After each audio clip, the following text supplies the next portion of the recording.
Assalamualaikum warahmatullahi wabarakatuh, saudaraku seiman.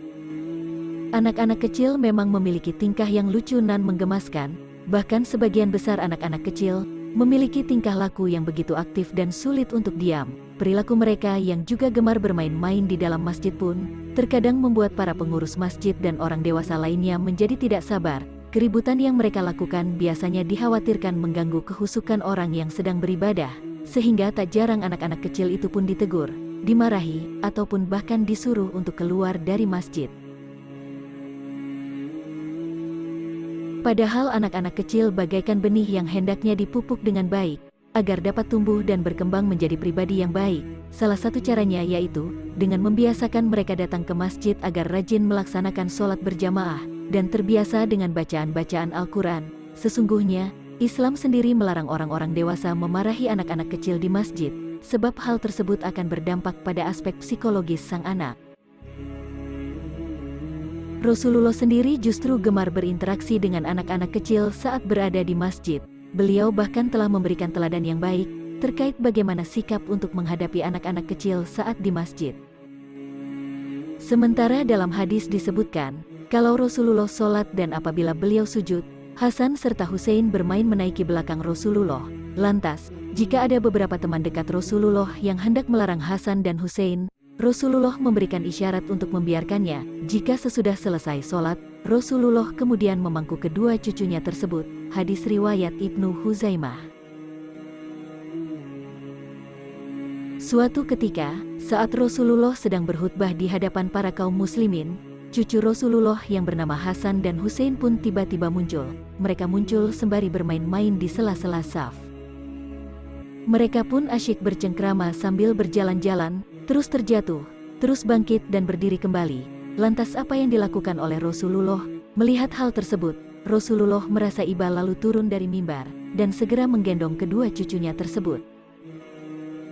Sebagaimana Abdullah bin Buraidah meriwayatkan dari ayahandanya, Rasulullah tengah berkhutbah di mimbar masjid, lantas kedua cucunya Hasan serta Husain datang bermain-main ke masjid, dengan memakai baju kembar merah serta jalan dengan sempoyongan, jatuh bangun lantaran memanglah masih bayi.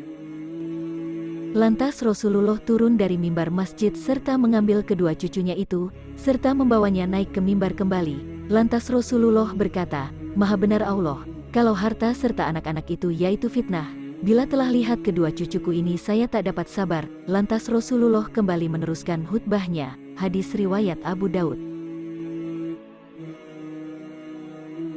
Dari kedua hadis tersebut, terlihat jelas bahwa Rasulullah tidak marah sedikit pun terhadap anak-anak kecil yang bermain-main di masjid.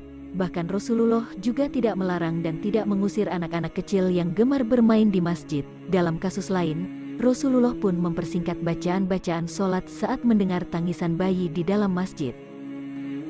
Sebagaimana Anas meriwayatkan, pernah Rasulullah sholat, lalu beliau mendengar tangis bayi yang dibawa serta ibunya sholat ke masjid, maka Rasulullah pun mempersingkat sholatnya dengan hanya membaca surat ringan atau surat pendek. Hadis riwayat Muslim.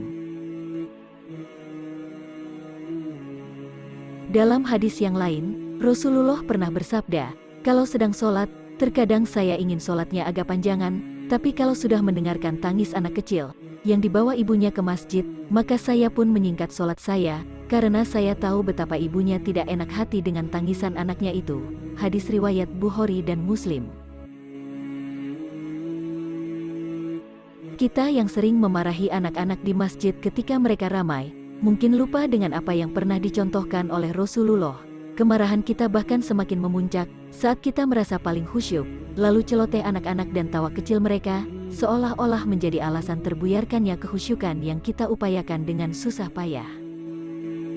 Alhasil, kita dengan segera menyalahkan anak-anak itu, dan berusaha untuk segera mengenyahkannya dengan segenap kemampuan yang kita miliki sebagai orang tua.